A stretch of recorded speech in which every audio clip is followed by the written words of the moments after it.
자, 문제 수요 난장판 지금 출발합니다. 수요 난장판.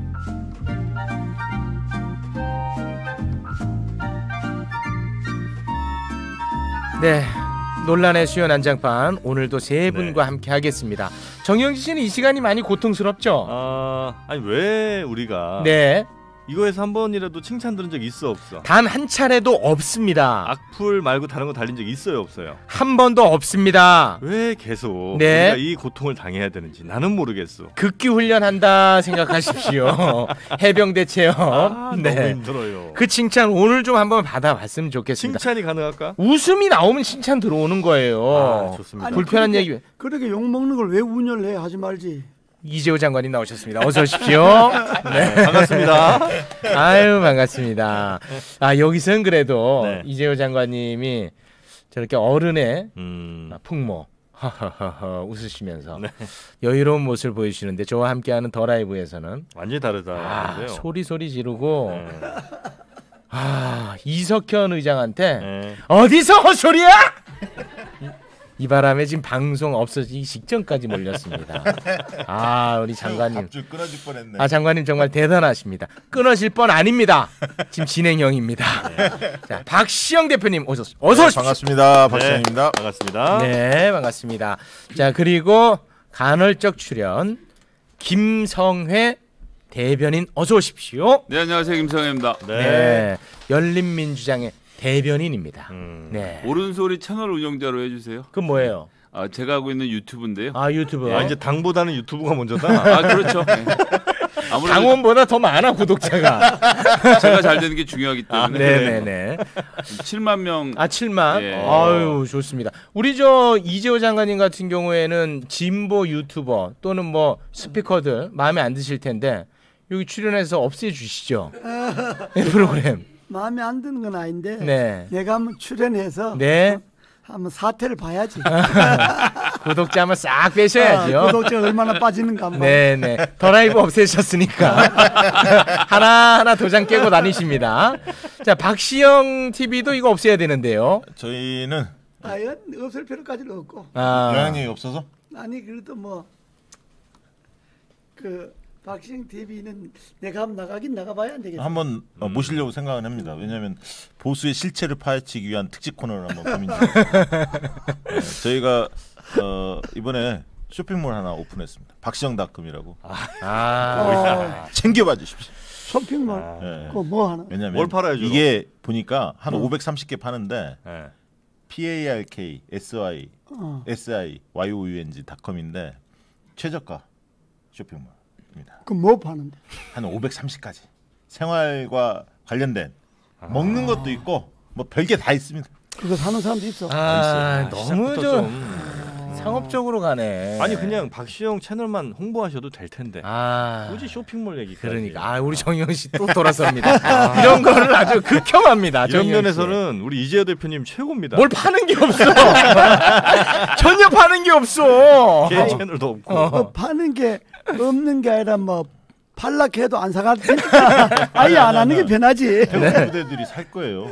태극기 부대들이. 태극기 부대하고는 또 내하고 좀 결이 다릅니다. 요즘 찢어졌어요? 네, 아니 원래부터 달랐습니다. 네, 그거는 이제 분명히 하시는 분입니다. 자, 그러면 확인 차원에서 10월 3일 지금 많은 분들이 걱정하고 있습니다. 광화문 집회. 거기 안 나가실 거죠? 난 이번에는 안 나가죠. 왜죠? 이번이라는 게 10월 3일 맞죠? 예. 네. 내가 안 나가는 게 중요한 게 아니고. 네. 우리 그 단체에서 입장을 이제 냈죠. 내가 아직은 내진 않았지만 이제 내부적으로 입장을 했는데 지금은 문재인 퇴진도 중요하지만은 지금은 방역이 더 중요하다. 그러니까 혹시 우리가 나가서 잘못하면 문재인 퇴진 시간이 더 끌으면 곤란하니까 우리가 이번에는 안 나가는 게 좋겠다. 아니 이번에 김종인 위원장이 3.1절하고 비교를 했잖아요. 태극기 부대하고. 그거에 대해서 어떻게 생각하십니까? 그걸 단순히 말하면 그건 좀 약간 의벽에 있지만은 아마 김종인 비대위원장이 생각은 광화문에 나가는 사람들이 네. 다 코로나 전파자로 나가는 게 아니고 네. 그 현 정권에 대한 불만이 있는 사람도 목소리가 잦아들었어. 됐어. 메시지가 전달됐어. 나가니까 더 듣고자 하는 건 우리가 이건 폭력이야. 그런 사람들은 네, 알겠습니다. 정의를 위해서 나가는 거니까. 아니 지금 삼겹살 구워 먹으러 못 따라다니고 집에서 저기 와이프 눈치 보면서 맥주 한 캔씩 까고 있는 사람들 입장에서 보면 광화문 나가서 막 소리 지르고 열받죠. 열받죠, 진짜. 길게 뭘 볼 거 없이. 아니 삼겹살까지 가지 않더라도 지금 생계가 다 위태로운 상황인데 진짜 화나죠. 이제 너무 그러면 이제 광화문 집회를 너무 과장해서 마치 과장 아닙니다. 코로나 전파하는 것처럼. 데이터가 나왔으니까. 정말 웃긴 게 언론이 만약에 그 발언을 이낙연 위원장이 했다. 네. 해명해라 공식적으로 이렇게 마이크를 막 들이댈 겁니다. 네. 지금 우리나라 언론사에서 네. 김종인 비대위원장 그 발언에 대해서 해명 좀 해주십시오. 들이대는 언론사 있습니까? 그거는 의미를 이해하니까 말 자체보다가 뭐 그래도 옳은 그 정의라 그럴까 공자라 그럴까. 장관님 고생 안 하셔도 됩니다. 그쪽 진영 분들 많이 안 들으실 것 같아요. 그리고 뭐 태극기 쪽은 그 의미 말의 행간을 읽어보면 네. 뭐 꼭 그래 뭐 비난할 건 아닌데 그러나 지금 코로나 방역 때문에 뭐 급한데 그다가 뭐 3.1 운동 운운하고 하는 거는 적절하지 않았다. 그 정도로 정리하겠습니다. 네.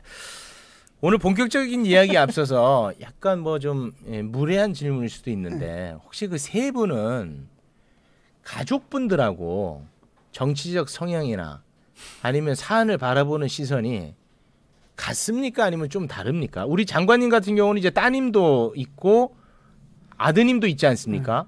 어떻습니까? 우리 집 사람은 야당이고 임대에 대해서 야당이고. 그러면은 지금 현재로서는 친여? 아니 친여 그런 거보다가 집안일에 대해서 야당이라고요? 집안일에 대해서는 뭐 여야가 없지만 이재호 퇴진 운동을 하고 있다 이런 얘기 아닙니까? 내가 뭐 하는 것에 대해서 그 반대 의견을 많이 내는 편. 많이 내시고 집에 안 가시고 주로 그래서 집회장으로. 그러고 네. 내가 딸이 둘이 있고 아들이 하나 있잖아요. 네. 이 애들도 비교적 뭐 그러니까 내 성향하고는 좀 약간 길이 좀 다르지. 좀 다르시군요. 흐름을 읽는구나. 그러면 좀 아버지로서 불편하지 않습니까? 자녀분들 잘 키우셨네요. 아버지의 의견을 존중하는 편이지. 존중은 하지만 같지는 않군요. 존중하는데 뭐 생각을 꼭 같이 하는 건 아니고. 그럼 집에서는 잘 얘기는 안 나누시겠군요. 어떤 사안에 대해서. 우리 집은 좀 봉건적인 집이라. 네. 봉건적인 집이라 무슨 사안에 대해서 내가 한마디 이야기하면 자식들이 속으로는 우린 저 생각 다르다 그러지만은 겉으로는 뭐 가만히 있지. 집에 TV 리모컨은 누가 주인입니까? TV 리모컨은 장관님 같아. 왜냐하면 매번 TV 조선 보시더라고. 내가 미스터 트롯. TV 리모컨 주인은 집사람이지. 그렇습니까? 집사람이 몇 시에 무슨 프로 볼 테니까 그 시간에는 나가 있어라. 나가 있어까지는 아니지만은 그 시간에는 텔레비 켜지 훨씬도 하지 마라. 그 정도지. 너무 좀 짜. 근데 젊으셨을 때 굉장히 고생 많으셨잖아요. 그렇죠. 뭐 피신도 많이 하시고 감옥에도 갔다 오시고 그런데도 그래도 한 세 분의 자녀가 있으신 거 보면 어려운 상황에서도 부부의 정은 놓지 않으셨던 모양입니다. 그 둘은 큰딸 둘은 내가 놓고 감옥 가는 바람에 초등학교 다닐 때까지 내가 잘 못 받고 그리고 한 10여 년 살다가 나와서 아들을 낳았으니까 나오자마자 아들이 자기 위에 누나하고 12살 차이다. 그러니까 그 한 12년 그 긴 세월 동안에는 내가 그냥 감옥 가거나 수도에 도망가겠네. 그렇다고 보니까. 야, 이거 현대사네요. 집 자체가. 그렇지. 그러니까. 역시 부부는 자주 안 볼수록 행복한 것 같아요. 뭐 그러니까 이제 고생을 많이 했으니까 이제 내가 이제 현역이 아니니까 집안의 주도권이 넘어갔군요. 자연적으로 넘어가 버리지. 자연적으로. 그걸 내가 뭐 굳이 찾아올 생각도 없고. 그럼 장관님 우리나라의 2인자 시절에는 집에서 대우가 좀 다르긴 달랐습니까? 2인자라고 하면 남들이 말할 때는 그 어땠을까요? 그때는 뭐 그때는 정말 뭐 집에서 이야기하고 자주고 할 뭐 잘 틈이 없으니까 그냥. 그때는 원체 바쁘니까. 그때는 바빴기 때문에. 바쁘니까. 네. 우리 저 박시영 대표님은 어떻습니까? 아드님이 있잖아요. 뭐 집안에서 저 와이프나 정치적 견해는 똑같습니다. 그렇습니까? 저희 와이프가 제일 좋아하는 사람이 최욱. 저요? 이 아니라 김어준. 진짜 뭐야? 아니. 방송 그런 식으로 해. 아니 김어준이 아니고 최욱이가 아니고. 네. 최욱이가 아니고 김어준이라고. 방송 어렵게 하시네. 네. 좀 헷갈리는데. 네네. 우리 옆에 같이 앉아 있어 될까 말까. 아니, 저희 와이프가 그렇다는 거고. 그러니까 그 영향 안 받는 거지. 영향 안 받죠. 그럼 됐어. 네. 김성애 대변인은 어떻습니까? 저희는 지금 뭐 벌써 만난 지로 치면 30년 돼서요. 30년이었어요? 예, 92년부터 만났으니까 아직 30년 안 됐는데 거의 30년 가까워졌죠. 연애 8년 하고 결혼 생활만 20년째라. 몇 살 때 만나신 거예요? 제가 20살 때 19살 만나서. 그 조숙했네. 예, 제가 아니 어떻게 보면 미숙했을 수 있습니다. 미숙일 수 있어. 2차 당직이 14살 때 왔기 때문에. 20살에 연애해서 뭐 일찍 조숙했어. 그래서 쭉 계속 같이 와서 뭐 정치적 색깔은 많이 비슷하고요. 그렇군요. 아이가 둘인데 첫째는 정치 문제는 도통 관심이 없어 그냥 놔두고 있고 네. 둘째는 제 채널 구독자라서 그렇습니까? 저랑 비슷한 성향이 아닐까 좀 생각하고 있습니다. 네네네 알겠습니다. 자 그러면 이제 현안으로 좀 들어가 보겠습니다. 요즘 뭐 가장 뜨거운 게 추미애 장관 아들 문제인데 여기에 대해서는 이재호 장관님이 너무 지금 뚜껑이 열린 상태이기 때문에 강론으로 들어가지는 않겠습니다. 왜냐 나올 얘기는 이미 다 나왔어. 그래서 결론적으로 요거 하나만 좀 여쭤보겠습니다. 우리 세 분에게. 이게 어찌됐든 지금 검찰로 넘어갔잖아요. 수사를 할 테고. 그러면은 결정은 둘 중에 하나 아니겠습니까? 불기소, 재판에 안 넘기거나 기소, 재판에 넘기거나. 그러면 이제 불기소 처분 나왔을 때, 기소 처분 나왔을 때 어떻게 되느냐. 그거에 대해서 한번 좀 여쭤보고 싶습니다. 정치권의 영향? 그렇죠. 불기소면은 모든 게 이제 없었던 일로 딱 되는 건지. 그렇게 하겠습니까? 국민의힘 입장에서? 못 믿겠다. 검찰 못 믿겠다. 검찰 못 믿겠다. 오히려 일은 더 커질 수 있습니까? 아니 뭐 특임 검사 계속 뭐 다른 얘기들 주장하실 수도 있죠. 어떻습니까, 장관님? 그거 준비하고 계십니까? 뭐 준비한다기보다가 추미애 장관 건은 이미 정상적인 어떤 그 판단이라든지 그런 것을 벗어났거든. 그러니까 뭐 기소를 하든 안 하든 그거 중요하지 않습니까? 관계없이 추미애 장관이 사퇴할 때까지 사퇴까지 이 문제는 안 이것도 길어지겠네. 사퇴가 정답입니까? 사퇴가 정답입니다. 목적이 추 장관의 사퇴를 얘기했는데 그게 아니라 더 앞에 있는 것 같아요.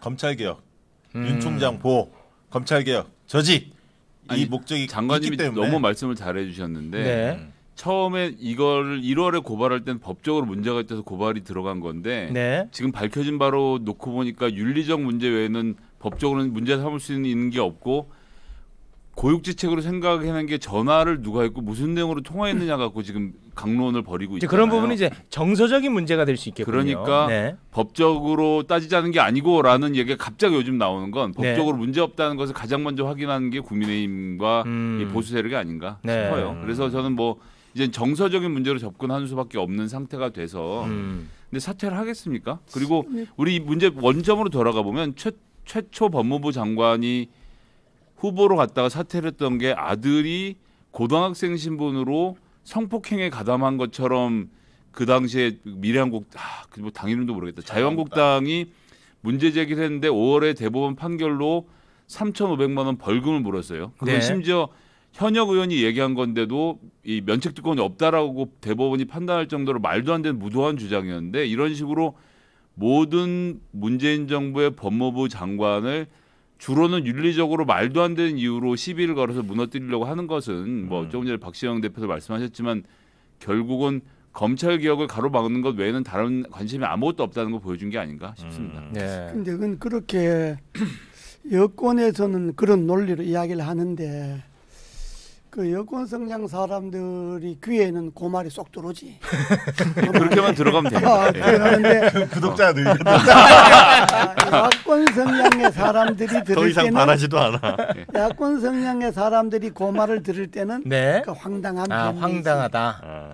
왜 그러냐 그러면 이 추미애 장관이 지금 물론 내가 그 상당히 분노하고 좀 기분 나쁘게 생각하는 거는 일반인들이 그런 일이 있으면 그건 별로 문제 삼지 않아요. 근데 장관이란 국무위원이 자리고 그때가 당 대표라는 자리고, 네. 이제 공직이잖아요. 당 대표도 선출직 공직자니까. 고위 공직이 자리에서 자식 관리를 그렇게 한다고 하는 거는 이거는 도덕적으로 윤리적으로 그 당연히 그거는 이제 지탄받아야 되는 거지만은 네. 법적으로도 지금 우리 김 대변인이 괜찮다 그런데 그러나 우리들 쪽의 시각은 법적으로도 문제가 있는 것이 대법원 판례에서도 귀대 시간에 들어가지 않는 그 순간 이미 탄력이 성립되는 거예요. 그래 그 이후에 사정이 어떻다 하는 거는 범죄 성립 여부에 아무 관련이 네, 없죠. 알겠습니다. 장관님. 그러기 때문에 강론으로는 들어가지 않겠습니다. 네, 그 많이 나온 얘기니까. 강론할 뻔했어 지금. 네, 네. 요 말만 그러니까 그 지금 여권에서 추미애 장관을 보호하려고 하는 거는 내가 이해는 하겠지만은, 네. 근데 이게 보호가 되지도 안 하고 이미 보호가 되긴 너무 많이 나갔고, 네. 그러고 또 사실들이 자꾸 나오고 또 추미애 장관이 좀 이 말을 좀 아끼고 좀 뭐 자숙하는 그런 모습이 아니고 어제 대정부 질문에 나와서 답변하는 것도 보면 완전히 배째란 식으로 나가니까 그러니까 저는 언어 순화가 좀 필요해요. 법 이전의 문제다 이렇게 보는 거예요. 손혜원 때도 그랬고 조국 때도 그랬고 추미애 때도 그랬고 법적으로 문제 이런 걸 따지는 게 아니라 너 왜 고개 들고 있어 이거예요 결론은. 태도의 문제. 넌 왜 안 숙이는데 야. 아니.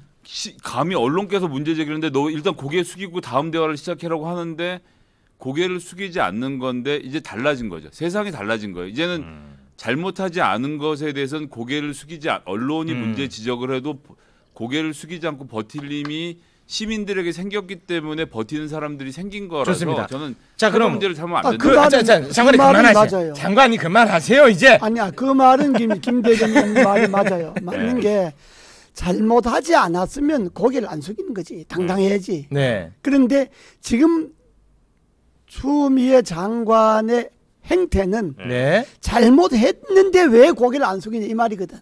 잘못 안 했으면 당연히 고개를 그러니까 안 숙여야지. 그게 검찰의 수사 결과가 발표가 되면 혐의 없다 만약에 그렇게 나오면 그거는 추 장관의 태도에 대해서 문제 제기할 수도 없는. 추미애 장관 입장에서는 절차상 억울하다, 문제가 없다고 억울하게 계속해서 일관되게 얘기하니까. 그게 이미 네. 이 현 정권이 추미애 장관 스스로가 그 악수를 똠 건데 지금 동부지검이라는 데가 지검장부터 그 이번에 추미애 장관 아들 수사하는 그 팀들이 다 지금까지 8개월 동안 깔아뭉겼던 어떻게든 이것을 무혐의로 만들려고 했던 검사들과 검사장이 들어가 있잖아요. 그러니까 지금 동부지검에 뭐라고 조사 결과를 내든 네. 사람들 안 믿게 돼 있지. 네, 알겠습니다. 강론은 안 들어가겠는데 그 하나만 바로 잡으면 네. 수사팀이 교체되고 나서 수사에 전격적인 속도를 내고 있는 것이고요. 네. 그리고 언론 보도 과정에서 결국 드러나는 것들을 보면 이 수사를 왜 1월에 하지 않았나? 전 거꾸로 그게 답답한 상황입니다. 네, 똑같은 사안을 두고 전혀 다르게 보시는군요. 그러니까 추미애 건 야당이 주장할 수는 있는데 왜 수사가 이게 빠르게 진척이 안 됐냐? 주장할 수 있어요. 근데 양쪽 다 불만인 것 같아 그게. 근데 왜 나경원이나 윤석열 처장무권 이런 문제 왜 진척이 없냐 이거지. 그거 이제 관련해 가지고 우리 대변인님 아까 말씀하신 관련해서 하나 이야기하는 거 아니에요? 아니 그러니까 관련해 가지고 요거 하나만 그럼 좀 여쭤보겠습니다. 그 SBS의 추미애 아들 용산으로 자대 변경 청탁이 있었다라는 보도가 있었지 않습니까? 이거에 대해서 추미애 장관 아들 측에서 SBS를 상대로 명예훼손으로 고발했잖아요. 근데 이걸 두고 이제 기자협회 등에서 이거는 언론 길들이기다. 성명서를 냈는데 이를 두고 방금 말씀하신 것처럼 나경원 아들 관련 보도한 KBS 기자 고소에서는 침묵했었고 한동훈도 그렇고. 예, 한동훈도 그렇고. 그리고 윤석열 검찰총장에 대해서도 뭐 언론 기들이냐 이런 성명서를 한 번도 낸 적이 없는데 현 정부 들어서 이번에는 왜 그러냐, 뭐가 다른 거냐, 그러니까 이런 질문을. 그러니까 언론도 마찬가지고 네. 공정을 외치는 젊은 세대도 마찬가지고 이 선택적인 공정, 선택적인 분노, 선택적인 수사, 선택적인 어떤 입장 이런 부분들이 너무나 웃겨요. 편파적인 게 너무 많아. 그러니까 언론 아까 얘기했듯이 제가 모두에서 그 얘기했잖아요. 예를 들면 김종인 발언에 대해서 왜 안 묻냐 이거야. 이런 부분이 만약에 이낙연이 했다면 그 가만히 있었겠습니까, 사실? 이게 합리적인 이야기입니까? 어떻습니까, 장관님? 그거는 그렇게 말할 수는 있는데. 아, 그래요? 이게 우리가 분석을 할 때, 사물에 대한 분석을 할 때 객관적인 기준을 보고 이야기를 해야 되거든. 근데 추미애 장관이 현재 처해져 있는 위치, 네. 이거는 한 나라의 국무위원이요. 네. 그리고 한 여당의 당 대표였어. 그런데 조금이라도 네. 국민들이 볼 때 의심이 갈 만한 거는 안 하는 게 원칙이지. 아니 그런데 그 왜 기준으로 봐야지. 윤석열 총장의 가족 문제에 대해서 분노하지 않냐 이거예요. 국무위원이 아니기 때문이다. 아니, 그런데 총장인데. 네. 그거는 왜 언론가 20대들은 그게 잠잠하냐고 그 이슈에 대해서는. 박 소장이 흥분할 필요 없고 이런 거지. 그건 간단해. 어른의 풍모입니다. 그건 간단해. 뭐냐? 윤석열 부인이나 장모권은 현 정권이 윤석열을 찍어내려고 하는 거다. 이 권력이 작용했다. 이렇게 보기 때문에 거기는 보호해줘야 한다? 그렇지. 그건 이미 그 공정에 있어서 저거는 윤석열 찍어내려고 하는 거다. 그럼 다 끝난 건데 정문회 때 다 끝난 건데 저 사람들에게 왜 문제 삼냐?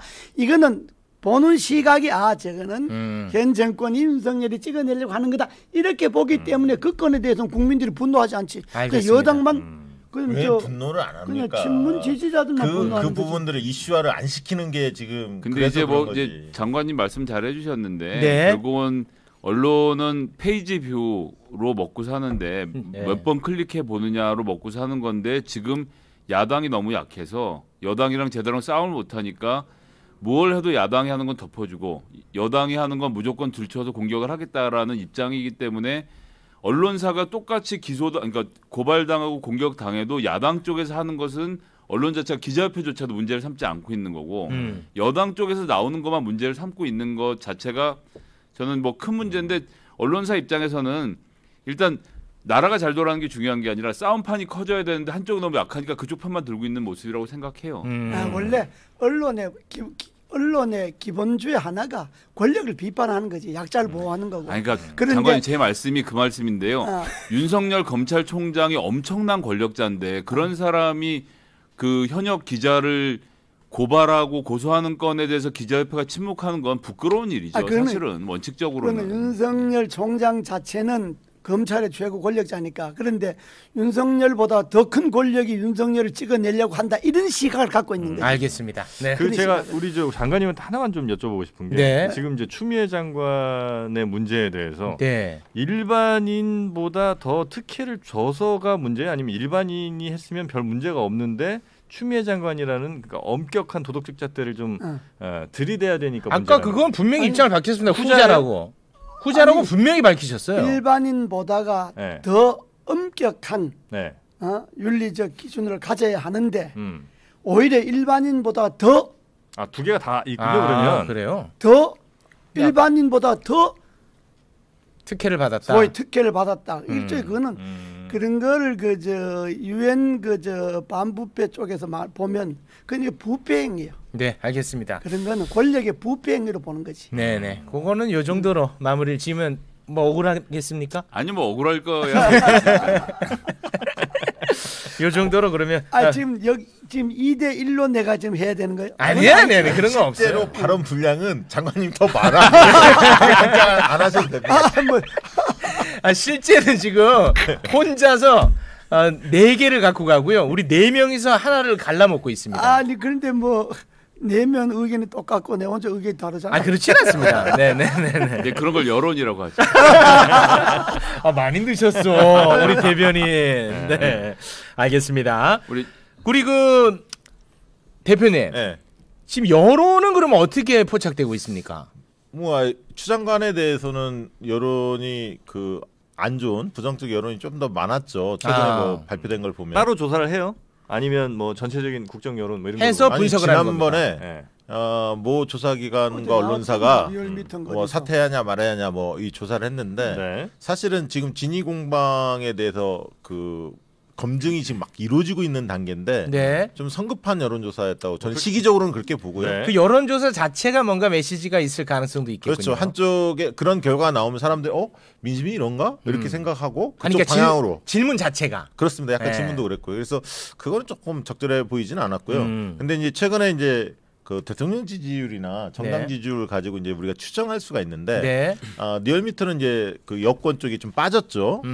근데 이제 갤럽 조사나 이런 데에서는 여전히 대통령 지지도 상당히 50%를 넘어서고 있고 거의 그다음에 이제 여야 간의 지지율 격차도 상당히 큽니다. 여전히 한 2배 정도 격차가 나는데 리얼미터 빠진 쪽을 분석을 해보니까 이게 만약에 영향을 미쳤으면 20, 30대 영향을 미쳤을 거 아닙니까? 그렇죠. 군대 문제니까. 맞습니다. 근데 20, 30대는 안 빠졌어요. 그래요? 오히려 20대는 올랐고 2.6%포인트가 오히려 올랐고요. 주로 빠진 층이 어디였냐면 70대, 50대에서 빠졌습니다. 그럼 70대, 50대가 빠졌다는 것은 추미애 장관 건도 영향이 있겠지만 그보다는 지금 이제 선별 지급 관련해서 재난지원금 받냐 못 받냐 막 이 문제가 상당히 뜨겁지 않습니까? 자영업자가 많은 계층이 50대입니다. 소상공인들이. 그럼 자연스럽게 그래서 오히려 그 이슈들이 더 큰 거 아니냐 그렇게 저희는 분석하고 있습니다. 근데 그거는 뭐 여론 전문가니까 그 분석이 맞을 수도 있는데 내가 볼 때는 50대 이상이 왜 빠졌냐. 50대 이상은 다 자기 자식들을 군대에 보낼 사람들이잖아요. 부모의 그러니까 부모의 마음이잖아요. 그러니까 똑같은 부모의 마음이지. 서일병의 어머니 추미애도 어머니 마음으로 뭐 가끔 가다 이제 또 바꾸잖아요. 마찬가지로 지금 50대 이상 사람들은 자기 자식이 1명, 2명씩 다 군대 갔다 온 사람들이니까 그런 입장에서 볼 때는 이거는 불공정하다고 그러니까 보는 거지. 20대들은 본인들이 지금 군대 생활을 다 해봤잖아요. 얼마 안 됐거든. 그러니까 요즘 군대 생활이 어떻게 이루어지는지 그 규칙이나 이런 제도를 너무나 잘 알고 있어요. 그러면 이렇게 보면 보는 거야. 내 경험에 비추어서 이 사안을 볼 가능성이 높겠군요. 그렇습니다. 근데 50대는 옛날 생각을 가지니까 그럴 수도 있겠죠. 알겠습니다. 자, 이 부분은 이 정도로 마무리를 짓고 조금 전에 그 재난지원금 관련해서 화두를 던지셨기 때문에 광고를 듣고 와서 그 부분에 대한 이야기를. 아까 했잖아. 에헤이. 여기도 먹고 살아야지. 하루 이틀 아니잖아요, 장관님. 그런데 할 때마다 광고 좀 넣는 것 같아. 아니, 장관이 나오는 요일에 광고 단가 제일 싸요. 자, 광고 얼른 듣고 오겠습니다. 네, 오늘의 수요 난장판 이재호 장관님, 박시영 대표님, 김성애 열린민주당 대변인 이렇게 세 분과 함께 이야기 나누고 있습니다. 자, 재난지원금 그중에서도 가장 시끄러운 게 그 통신비 2만 원 문제인 것 같아요. 이거를 두고 정말 말이 많던데 우리 장관님 어떻게 보십니까? 나는 뭐 통신비 2만 원 주는 거는 적합하지 않다고. 어떤 측면에서요?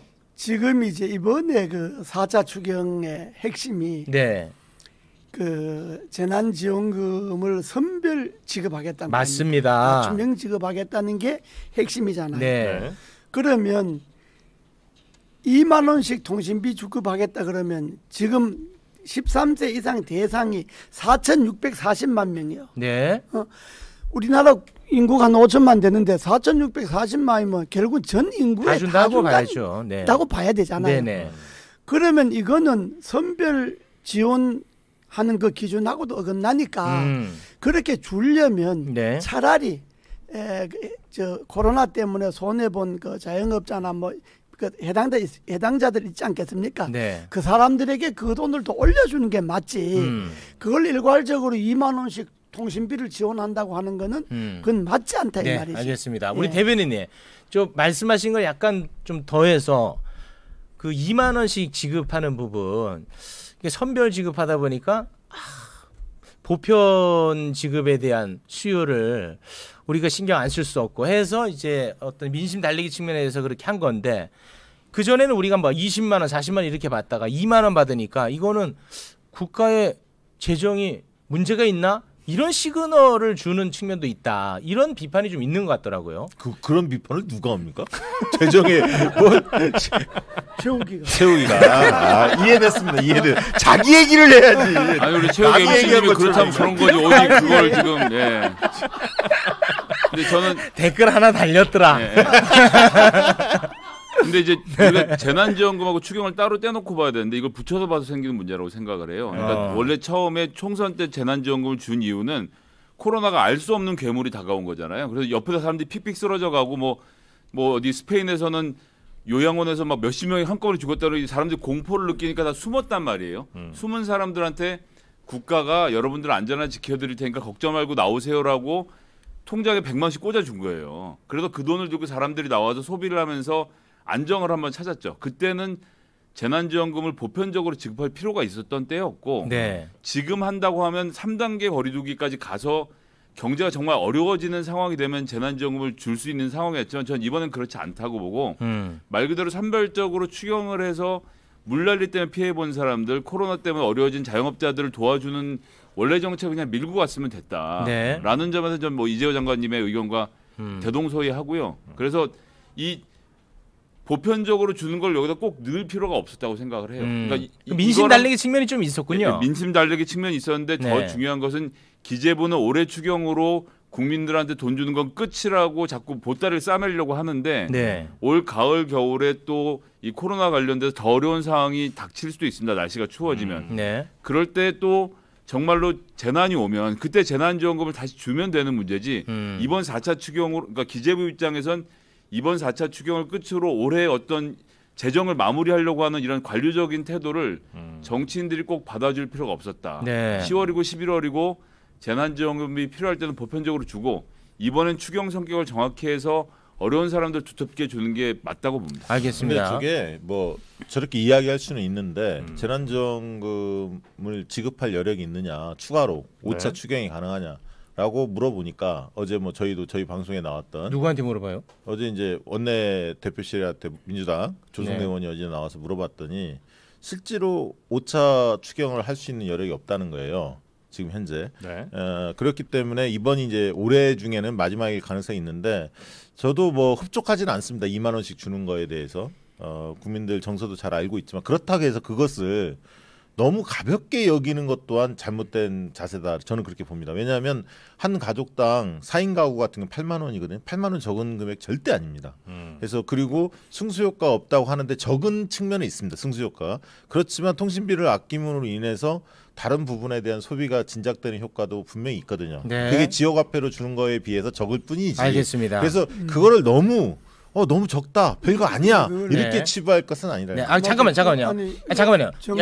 이거 이제 듣는 분들이 있으니까 승수효과 없다. 이 이재명 지사도 굉장히 그 비판을 많이 하던데 이 초등학생들 못 알아듣습니다. 경제 전문가, 요거 좀 잠깐 설명하고 넘어가겠습니다. 승수효과요? 그러니까 돈이라는 게 이제 은행에서 예를 들어 풀리게 되면 그 돈이 몇 바퀴를 도느냐에 따라서 경제 미신령이 굉장히 달라질 수 있잖아요. 근데 예를 들어서 내가 어디 식당 가서 쓰고 그 식당의 주인분은 또 그 돈으로 다시 무슨 기자재를 사고 그 기자재 파는 데는 또 다시 다른 데서 소비를 하고 이렇게 되면 이제 여러 번 돈이 돌면서 승수효과라는 게 이른바 생기는 건데 그렇지 않고 통신비를 지급하게 되면 통신회사로 바로 들어가니까 이건 이제 여기서 끝나는 거 아니냐 이런 비판이 아마 굉장히 똑똑한데 경제 전문가야. 거기다 하나만 못하면 그러니까 이제 경제 얘기하는 거니까 우리 초등학생들 위해서 가계 가처분 소득이라는 게 있습니다. 그건 알고 싶지 않다는데요. 저거랑 이어서 꼭 알아야 돼요. 그래 하세요. 네네네. 근데 가처분의 가가 그 가능할 가거든요. 처분 가능한 소득이라고 해서 그 8만 원이 없어지는 돈이 아니라 내가 8만 원 통신비 안 내는 대신 8만 원이 나한테 생겼잖아요. 이걸 쓸 수 있게 된 거예요. 그렇기 때문에 이 돈을 쓰기 때문에 가계 가처분 소득으로서의 효과가 있기 때문에 승수효과가 없다라고 말하는 것은 그러니까 통신회사로 들어갔으니까 끝이다라고 하는 것은 좀 극단적인 주장이다. 맞습니다. 근데 내가 이야기하고 싶은 거는 뭐 다 전문가들 말이 그 일리도 있는데 그러나 문제는 이거요. 본질은 정부가 돈이 이제 많이 있다 이거야. 많이 있는데 이번 기회에 통신비라 지원하자 하면 문제가 없어요. 근데 결국은 2만 원씩 지급하기 위해서 9,800억 약 1조 가량의 돈을 또 빚을 내야 되고 빚이잖아요. 내야 되고 또 거기다가 이걸 2만 원씩 지급하기 위해서 무슨 센터를 만들고 지급센터를 만들어야 되는데 그거 뭐 임대하고 직원 봉급하고 그것도 한 약 10억이 들어간다는 아닙니까? 그러니까 있는 돈을 준다 그러면 그건 좋은데 지금 가뜩이나 이 정부 들어와서 국가빚이 400조가 더 늘었는데 이게 사사건건 빚내 갖고 주니까 네. 이건 옳지 않다 이 네. 말이에요. 장관님 1조를 쓰는데 10억을 안 쓴다고 하면 그걸 비판하는 건 정말 말이 안 된다고 생각하고요. 10억이라도 생돈을 왜 쓰냐 이거지. 아니 1조를 쓰는데 10억을 들여서 관리를 하는 게 당연하죠. 아니, 여기서 건설적으로 얘기를 합시다. 그리고 이제 전두환 있잖아요. 추징금 이런 거 받아냅시다. 그런 거 몇 명만 받아내면 1조 금방 됩니다. 맞는 기다 맞는 기. 제가 하나만 더 얘기하면 네. 우리나라 국가 부채가 지금 850조로 그 GDP 대비 뭐 44, 45, 46에도 큰 문제인 것처럼 말을 하고 있는데 네. 가계부채 즉 개인이 짊어지고 있는 건 1,500조예요. 근데 지금 개인들이 다 숨이 꼴딱꼴딱 넘어가게 되는데 이게 박근혜 때 빚내서 집 사라고 했으면 이렇게 된 거 아닙니까? 네. 1,500조 빚을 지어 있는 상태고 국가는 850조밖에 안 졌어. 네. 그럼 누가 더 여력이 있어요 지금? 나라가 위기면 그러니까 국민들이 위기면 국가가 대신 빚을 짊어지고 국민들한테 살 길을 열어줘야지. 나는 이 재정 건전성을 지켜야 되니까 알아서 살든가 알아서 죽든가 알아서 해라고 네. 하면 뭐하러 우리가 대통령 뽑습니까? 그러니까 국가가 지어야 할 빚을 개인한테 지금 전가하고 있다. 850조에서 1조 그러니까 늘어난다고 큰일 나는 것도 아니고. 지금 그러니까 네. 재정을 확대하는 거에 대해서 여야 간에 이견이 없어요. 그러면 확대해서 위기를 돌파하되 그러면 증세를 어떻게 할 거냐 앞으로 이 곳간이 비어가는데 이 부분에 대한 여야가 합의를 해줘야 돼요. 그러니까 그 부분에 대해서 여야 합의를 하나만 더 말씀드리면 그 부분은 되게 간단한 게 네. 지금 재난지원금 50만 원, 100만 원 받았는데 예를 들어 공무원은 작년이나 올해나 월급 똑같이 잘 받고 있지 않습니까? 그러면 2021년에 소득세 낼 때 소득이 많은 분들은 100만 원 다시 걷어가면 되고 소득이 없는 분들은 100만 원 갖고 있게 하면 되거든요. 네. 그러니까 전 소득세를 통해서 내년에 충분히 걷어들일 수 있고 이건 뭐 꼭 증세까지 안 가도 올해 편안하게 잘 사신 분들은 내년에 재난지원금 토해내라고 정치권이 합의만 하면 되지 않겠나? 그거 안 쓴 사람은 안 토해내도 되죠. 재난지원금. 재난지원금 안 쓰면 없어지잖아요. 이미 8월에 안 쓰면 다 없어졌기 때문에 그렇게 안 되고. 김 대변인 말씀은 그 여권 대변인다운 말씀인데 말은 그렇게 아름답게 하는데. 아 그럼요. 일단 말이 안 여권이에요 여기? 여기 민주당 여권이야? 그럼 야권이야? 야권이지. 국민힘학 같아? 아니 야당이 현재 포지션 민주 진영으로 애매하게 불러주세요. 좋아. 뭐 민주 진영이든 뭐 반민주 진영이든 좋은데 그러나 이제 우리가 지금 가계 부채가 우리 GDP 대비 약 97% 이상 올라가는 거예요. 그러니까 거의 한 전 세계 선진국 빼고 전 세계에서 잘 나간 나라 중에 약 한 이게 가계 부채 많게로 한 위에 한 5등 정도 될 거예요 이게. 그러니까 그죠? 박근혜 정부 때 참. 네. 그러니까 자꾸 옛날 정부도 아직 이렇게 알고. 박근혜 정부는 싫어하죠. 그 마음은 하나니까 그 얘기 좀 그만해요. 그러니까 문제는 정치자들 들으라고. 그러니까 정부가 지원해준 좋다 이거야. 그런데 그 지원해준 돈이 빚인데 그 빚은 또 다음 세대 부담으로 또 가잖아요. 네. 결국은 국민의 부담으로 그러니까 가잖아요. 전두환 추징하자니까. 그러니까 아니, 내 말은 장관님 그 다 아시는 분이 지금 이자율이 낮아서요. 이거 다음 세대한테 부담이 안 되고요. 사업이라는 게 원래 빚져서 하는 겁니다. 누가 자기 돈 갖고 합니까? 그건 말을 아름답게 하는 건데 국가가 국민에게 돈을 준다는 거는 그냥 여유가 있으면 얼마든지 줘도 좋지. 네. 그런데 국가가 빚내 갖고 국민들의 돈 주다가 망한 나라가 많잖아. 또 베네수엘라 나옵니다. 또 베네수엘라 또 나와. 이제 그만해. 형 빨리 말려 베네수엘라. 그리스도 있고 뭐 많잖아. 그러니까 이제 그만해 베네수엘라.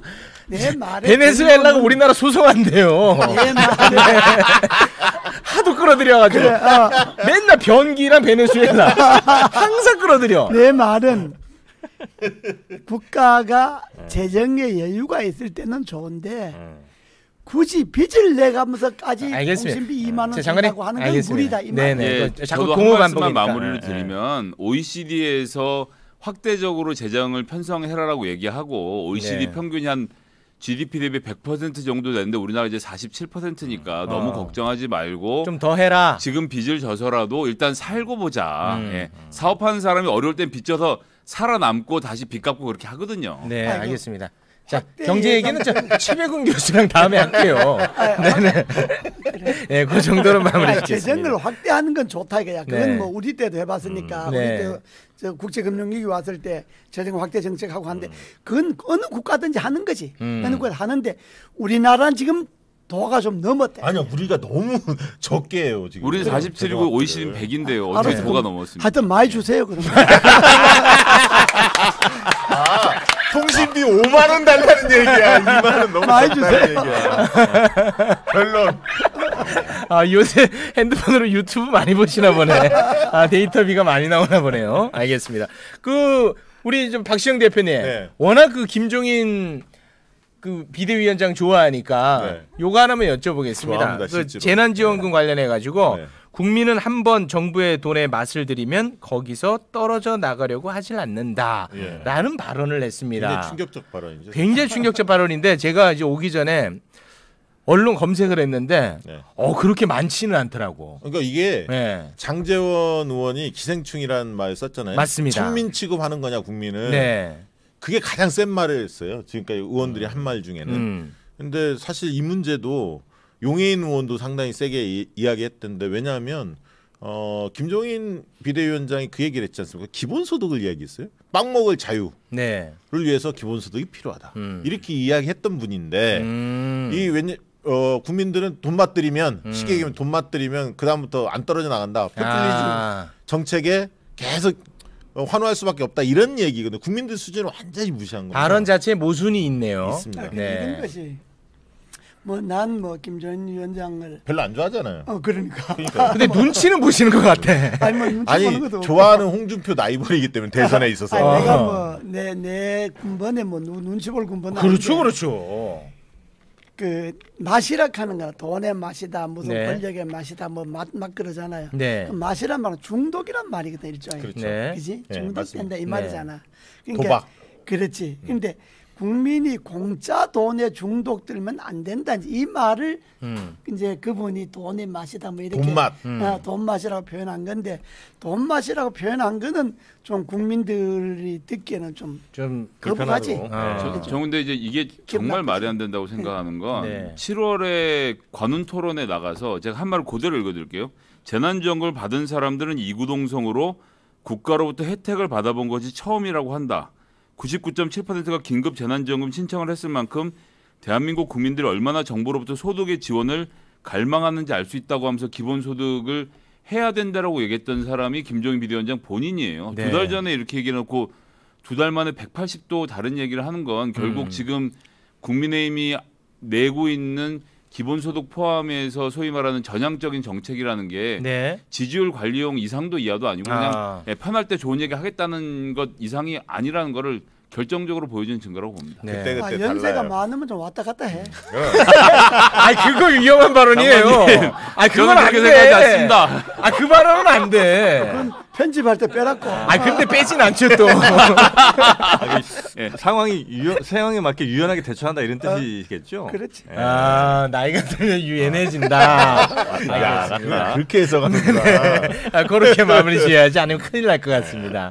그러면 오늘은 여기에서 그래요. 마무리를 짓도록 하겠습니다. 벌써 끝났어? 아우 시간이 한참 지났습니다. 그래 난장판 계속 하는 거예요 하기는. 우리 장관님이 항상 아닌 척하는데 이 고용 불안에 대해서 매우 예민하게 반응하죠. 기초연금 안 나오세요? 나오잖아요. 난 고용 불안 이런 건 별로. 겉으로는 저렇게 말씀하시는데 매우 예민하게 반응하십니다. 네. 또 국회의원 하셨으니까 그거 없어졌나요? 100만 원씩 나오고. 그거 없어졌어. 그거 없어졌어. 그래서 여기 나오시는구나. 재미로 나오시는 거지. 알겠습니다. 오늘은 여기에서 비정규적 일자리가 요즘 있어야 되잖아. 자, 함께해 주신 세 분 대단히 고맙습니다. 네, 고맙습니다. 네, 고맙습니다. 감사합니다. 감사합니다. 그래도 현아는 다 털었어.